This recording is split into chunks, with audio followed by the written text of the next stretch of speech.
حضرت سیدنا ابی ہریرہ رضی اللہ تعالیٰ عنہ فرماتے ہیں کہ آقا کریم علیہ الصلوۃ والسلام نے فرمایا کہ میرا مثال اور پہلے آنے والے نبیوں کا مثال اس مکان کی طرح ہے جس مکان کی تکمیل تو پہلے سے ہی ہوئی ہوتی، مگر اس میں ایک اینٹ کی جگہ جو ہے نا وہ خالی تھی، تو اللہ تبارک و تعالیٰ نے مجھے بھیج کر اس مکان کو پائے تکمیل تک پہنچا دیا۔ سبحان اللہ، سبحان اللہ۔ تو حضور نے مثال دیا کہ 1.25 جو انبیاء آئے تھے اس کا مثال اس مکان کی طرح تھا۔ ایک جگہ خالی رکھی تھی میرے رب نے، مجھے بھیج کے مجھے پیدا کر کے اس جگہ کو میرے رب نے پورا کر دیا، اب میرے بعد کوئی بھی نبی نہیں آئے گا۔ یہ کیوں؟ اس پہ میں ایک مثال دوں گا، پھر انشاءاللہ دعائے خیر کروں گا۔ یہ احادیث مبارکہ آپ سنتے ہیں، قرآن مجید کی آیت بھی آپ نے سنی، مگر مجھے امید ہے کہ میں ایک مثال اس پہ دوں گا کہ امید ہے یہ مرتے دم تک یہ مسئلہ جو ہے نا آپ کے ذہن سے نہیں جائے گا۔ شریعت کا مسئلہ یہ ہے کہ کوئی بھی بندہ اگر فوت ہو جاتا ہے، چاہے وہ شہید کیوں نہ ہو جائے، پھر بھی اس کے لیے شریعت یہ فیصلہ کرتی ہے کہ اس کی بیوی دوسرا نکاح کر سکتی ہے، مگر قربان جائیں اپنے محبوب نبی پر۔ سبحان اللہ۔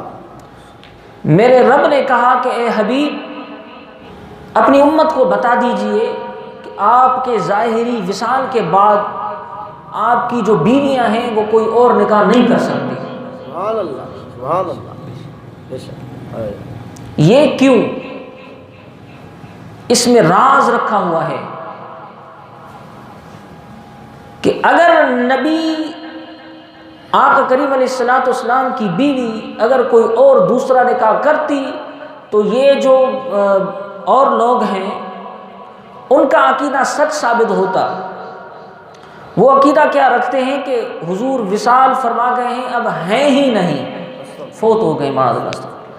ہمارا عقیدہ کیا ہے کہ حضور آج بھی روحانی طور پر زندہ ہے، الحمدللہ، بے شک زندہ۔ اور حضور کی روحانی وہ روحانیت نہیں جس طریقے سے اولیاء کرام ہوتے ہیں اور عام آدمی بھی اپنی قبروں میں زندہ ہوتے ہیں، جو حدیث پاک میں آتا ہے کہ اگر قبروں والوں کے اوپر جاؤ تو سلام کرو، سنت مصطفیٰ ہے۔ میرے حضور کی وہ روحانیت نہیں، میرے آقا اس روحانی شان میں زندہ ہے کہ اس کی بیوی، اس کی زوجہ مطہرہ کوئی اور دوسرا نکاح نہیں کر سکتی، کیونکہ میرا حضور زندہ ہے۔ زندہ کی بیوی کوئی اور نکاح نہیں کر سکتی۔ تو میرے رب نے فیصلہ کر دیا کہ حبیب تمہاری جو زندگی ہے، تمہارا زندہ ہونا وہ مسئلہ ہے، اتنا اہم مسئلہ ہے، قیامت تک تمہاری روحانیت سے زندہ ہونا اپنی امت میں یہ شان رکھتا ہے کہ کوئی اور کو طاقت نہیں کہ اللہ اس کو بھیجے اور وہ نبی ہونے کی دعویٰ کرے کہ تو اے میرے محبوب اس طریقے سے زندہ ہے، قیامت تک تم سے فیض اپنی امت کو ملتا رہے گا۔ سبحان اللہ۔ یہ ایک عقیدہ تھا، اس کو آپ ذہن میں رکھیں۔ اب میں مثال دے رہا ہوں، آپ یہ تصور کر لیں کہ ایک بادشاہ ہے، اس کے پاس ایک بارات آئی ہے، اس کے اوپر کوئی شکایت کرنے والے لوگ بھی آئے، انہوں نے آ کے بادشاہ کے آگے شکایت کی کہ یہ جو بارات آپ کے پاس آئی ہے، یہ جو دلہا ہے اس کی دلہن جو ہے نا اس شادی میں راضی نہیں ہے۔ انہوں نے آ کے شکایت کی، بادشاہ نے کیا کیا، دلہے کو بلا لیا، ان سے پوچھا کہ آپ نے شادی کی ہے؟ اس نے کہا کہ ہاں میں نے شادی کی۔ بادشاہ نے پوچھا کہ دلہن تم سے راضی تھی؟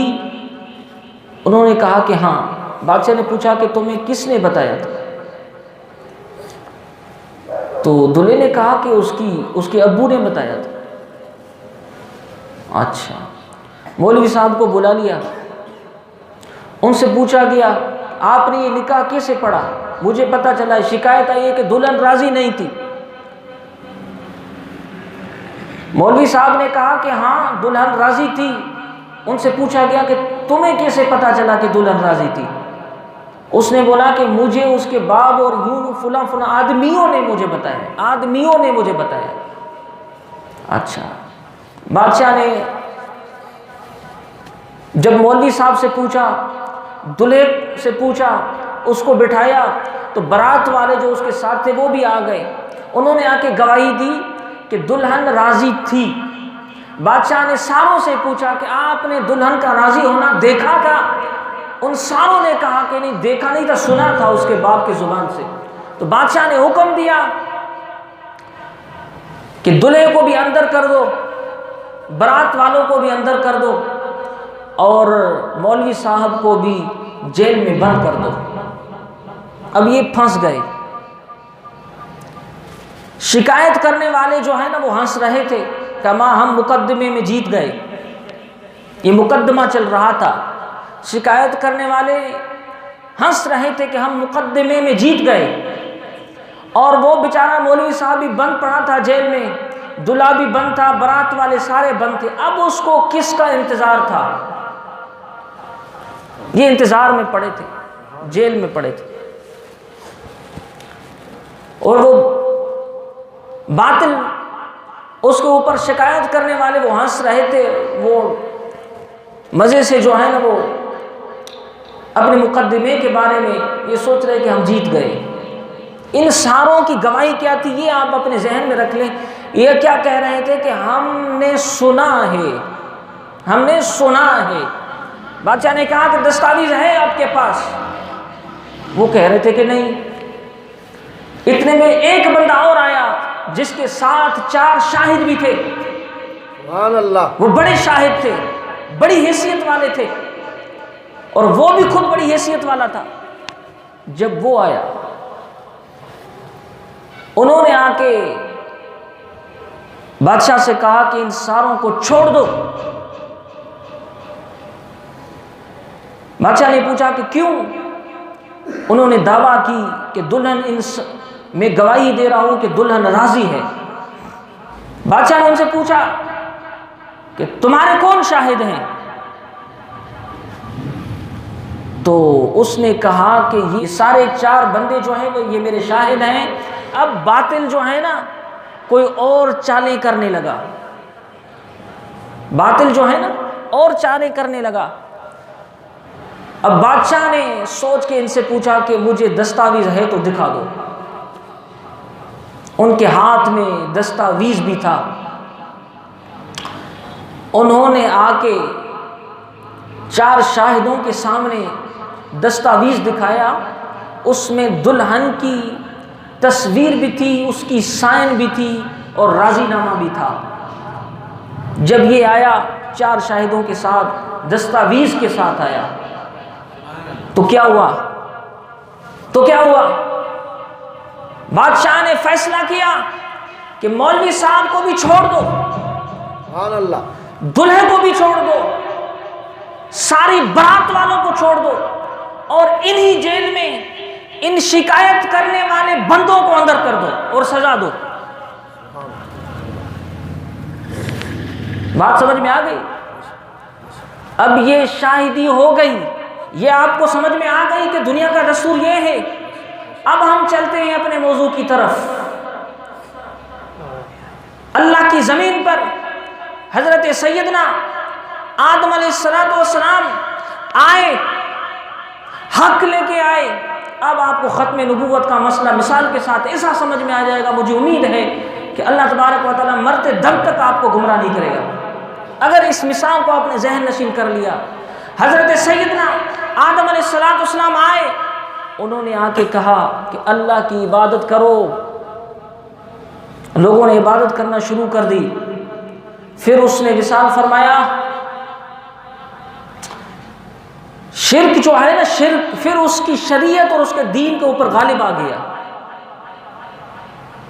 پھر حضرت عیسیٰ علیہ السلام آئے، تبلیغ کی، شرک غالب آ گیا۔ فوت ہونے کے بعد ظاہری طرح پردہ فرمانے کے بعد حضرت لوط علیہ السلام آئے، وصال فرمانے کے بعد شرک غالب آ گیا۔ یونس علیہ السلام آئے، وصال فرمانے کے بعد شرک غالب آ گئے۔ یہ سلسلہ چلتا رہا۔ موسیٰ علیہ السلام آئے، شرک غالب آ گئے وصال فرمانے کے بعد، حتیٰ کہ آپ نے دیکھا موسیٰ علیہ السلام جسمانی طور پہ زندہ بھی تھے، مگر 40 دنوں تک جبل طور پہ جب گئے تو پیچھے کیا ہوا، اس کی امت کے اوپر شرک غالب آ گیا۔ یہ قرآن مجید میں واقعہ ہے۔ تو یہ جب نبی زندہ تھے مگر 40 دن اپنی امت سے دور رہے، تو زندہ ہونے کے باوجود بھی شرک غالب آ گیا، تو وصال فرمانے کے بعد کیا حالت ہوگی اس امت کی؟ آپ کا توجہ چاہتا ہوں۔ یہ سلسلہ چلتا رہا۔ حضرت سیدنا ابراہیم خلیل اللہ، موسیٰ علیہ السلام، حتیٰ کہ تمام انبیاء کرام آتے رہے جاتے رہے، شرک پھر اس کے امت کے اوپر اور اس کے دین کے اوپر غالب آتا رہا۔ ایمان والے مصیبت اور تکلیف میں پڑ گئے، حتیٰ کہ اصحاب کہف کا واقعہ آپ نے سنا ہوگا، وہ بھی دقیانوس بادشاہ حضرت عیسیٰ علیہ السلام کے وصال فرمانے کے بعد پیدا ہوا تھا۔ کیا حالت تھی اس زمانے میں ایمان والوں کی؟ شرک غالب آ گیا تھا۔ ایمان والے جو ہے نا اپنے گھروں اور مکانوں کو چھوڑ کے جنگلوں میں رہنا پسند کرتے تھے۔ اصحاب کہف کا ایک مثال آپ کے اور میرے سامنے ہے۔ تو میرے رب نے فرمایا لقد من اللہ علی المؤمنین اذ بعث فیہم رسولا من انفسہم یتلو علیہم آیاتہ۔ رب العالمین نے بے شک ایمان والوں کے اوپر احسان کر دیا، کیونکہ ان لوگوں کی طرف بڑی شان والے اپنے محبوب اپنے حبیب کو بھیجا۔ آقا کریم علیہ السلام نے اپنے غلاموں کے آگے اعلان کر دیا کہ آج کے بعد شرک کبھی بھی غالب نہیں آئے گا۔ راز کیا ہے اس میں؟ اب میں آپ کو بتا رہا ہوں۔ یہ اس وجہ سے 1.25 لاکھ نبی جو پہلے آئے تھے، حضرت سیدنا عیسیٰ علیہ السلام تک ان سے اپنی امتوں نے پوچھا کہ تم نے رب کو دیکھا ہے؟ ان ساروں نے کہا کہ نہیں، ہم نے دیکھا نہیں ہے۔ اس وجہ سے ان کے دین کے اوپر، ان کی شریعت کے اوپر شرک غالب آتا رہا، ایمان والوں کو جیلوں میں بند کر دیا گیا۔ اللہ اکبر! ان ساروں کے آگے آپ کے اور میرے محبوب نبی آخر الزمان آئے، جب انہوں نے آ کے یہ گواہی دی کہ اے انسانوں میرے رب کی عبادت کرو، جب میرے حضور سے پوچھا گیا اے میرے محبوب آپ فرماتے ہیں کہ میرے بعد شرک کبھی بھی غالب نہیں آئے گا، اس میں کیا راز ہے؟ تو میرے حضور نے راز بتا دیا۔ پہلے جتنے بھی آئے تھے وہ سن کے بیان کرنے والے تھے، اب میں جو بھیجا گیا ہوں میں دیکھ کے بیان کرنے والا ہوں۔ میرے حضور نے کہا کہ نہیں، رأیت ربی عز و جل فی احسن صورہ، میں اپنے رب کو تمام خوبصورت حسین و جمیل صورت میں دیکھ کے آیا ہوں۔ سبحان اللہ، سبحان اللہ، سبحان اللہ۔ بس اب یہ شریعت محمدی رہے گی۔ حضور کے بعد نبوت ختم، جس طرح آپ نے مثال سنا کہ جب گواہی آ گئی تو پھر کسی اور گواہ کی ضرورت ہی نہیں، گواہی آ گئی۔ اللہ اکبر! لوگوں نے پوچھا کہ آپ کے شاہد کون ہیں؟ ہم کیوں کہتے ہیں کہ نعرے تحقیق کو زندہ رکھو؟ جواب دیتے ہیں حق 4 یار۔ اس نعرے کو کیوں ہم لگاتے ہیں؟ اس وجہ سے یہ میرے حضور کے 4 بڑے شاہد ہیں۔ وہ کون؟ حضرت سیدنا ابوبکر صدیق رضی اللہ تعالیٰ عنہ، حضرت سیدنا عمر فاروق رضی اللہ تعالیٰ عنہ، حضرت سیدنا عثمان غنی رضی اللہ تعالیٰ عنہ، حضرت سیدنا مولا علی مشکل کشا رضی اللہ تعالیٰ عنہ۔ یہ 4 شاہد ہیں حضور کے خدا کو دیکھنے کے، یہ 4 شاہد ہیں۔ 1.25 لاکھ صحابہ تو ضرور ہیں، مگر یہ اتنے عارف ہیں کہ حضور کے دیدار کے گواہ عارف ہیں۔ سبحان اللہ، سبحان اللہ، اللہ اکبر!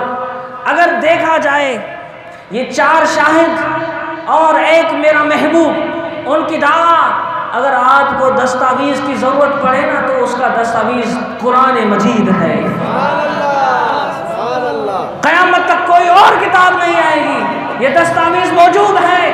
میرے رب نے کہا کہ کافروں، ظالموں، ابو جہل، عتبہ شیبہ، سن لو، جو میرا نبی آپ کے بیچ میں آ کے میرے دیدار کی بات کر رہا ہے، آپ کو یہ چیز دکھی لگ رہی ہے کہ 1.25 لاکھ نبیوں نے یہ بات نہیں کہی، اس کو کیسے ہو سکتا ہے؟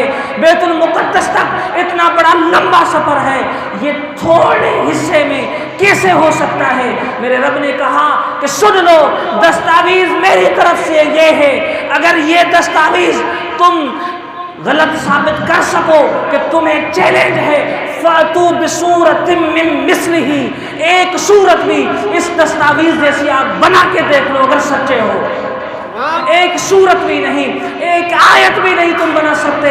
اس وجہ سے میرے رب نے کہا سبحان الذی اسریٰ بعبدہ لیلا من المسجد الحرام، اللہ رب العالمین نے گواہی دی کہ وہ ذات پاک ہے جس نے اپنے بندے کو دیدار کرایا اور آسمانوں و زمینوں کا سیر کرایا۔ سبحان اللہ، یہ ہمارا نبی دیکھ کے آیا ہے سبحان اللہ، اور دستاویز لے کے آیا ہے۔ یہ قیامت تک ہمارے یہاں دستاویز ہے قرآن مجید۔ قیامت تک جو بھی دعویٰ کرے گا اپنے ساتھ اس کا دستاویز پیش ہی نہیں کر سکے گا، بے شک بے شک، یہ ایسا دستاویز ہے۔